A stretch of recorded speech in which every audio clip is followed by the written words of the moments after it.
Well, guys, what's up? What's going on? Brent Abel here, webtennis.com. Another episode of What's the Right Shot. Yours truly with a serve.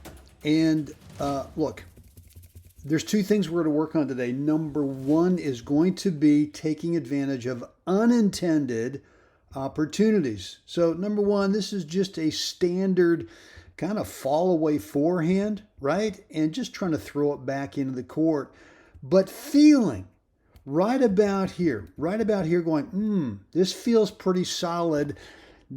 Not really what I intended, but I think it's going to stretch him out. And if that's the case, then that's an unintended opportunity to move in and see if you can take time away when you stretch out your opponent.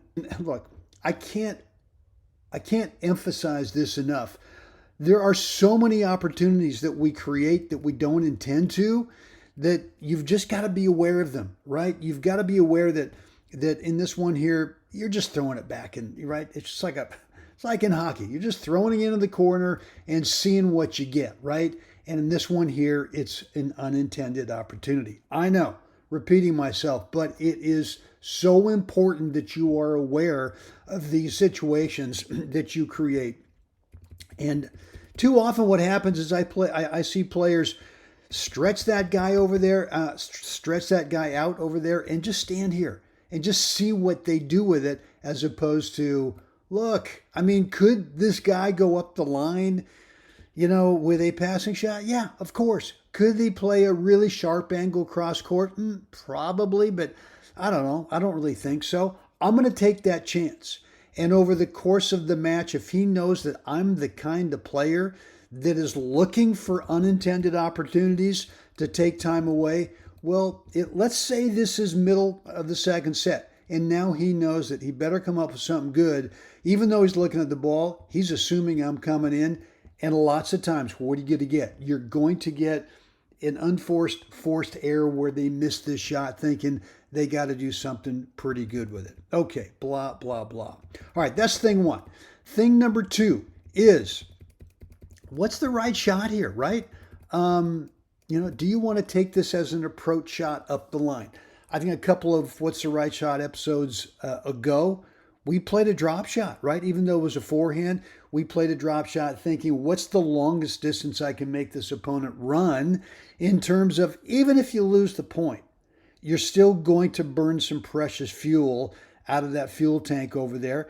And if you get into a really long, tight third set, might work to your advantage that you did that in the first or the second set, or maybe early in the third set, whatever it is, right? So this shot choice here, normally for me, I'm going to play it up the line. Normally for me, I might play a little dropper right there in front of me, make him run the longest distance.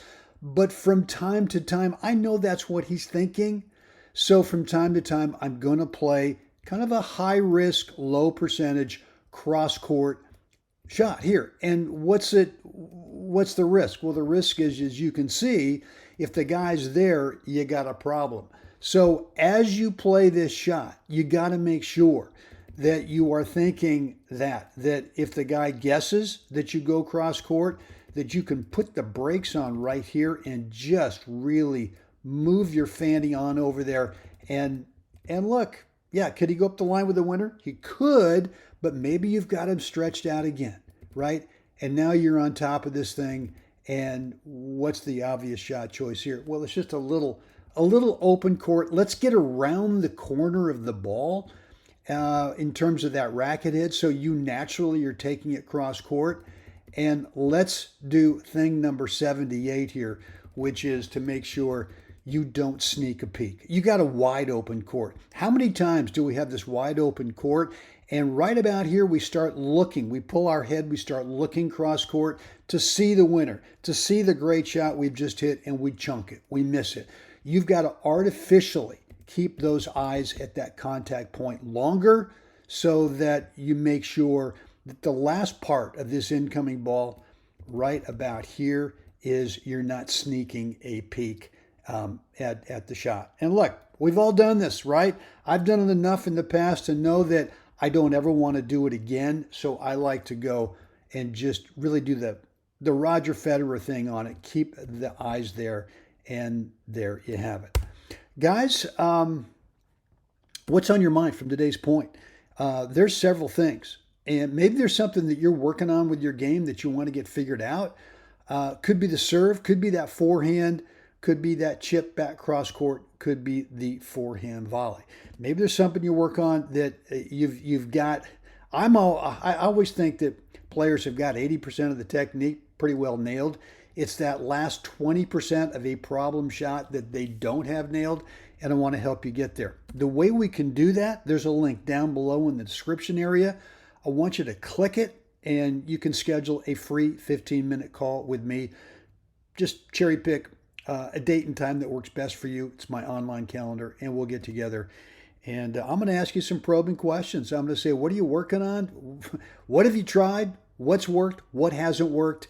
And we'll take it from there. And I'll give you some advice as to what I think will help you shore that thing up so that you get the last 20% nailed and start feeling super confident with that swing tech on that one shot. Right down below, click that link, schedule, or I should say, cherry pick a date and time that works best for you, and we'll get her going. Guys, that's it for me today. Hope this has been helpful. Leave me a comment or question, something on your mind. And as always, let's get out there and help someone else have a great day. Guys, I'll see you again next time.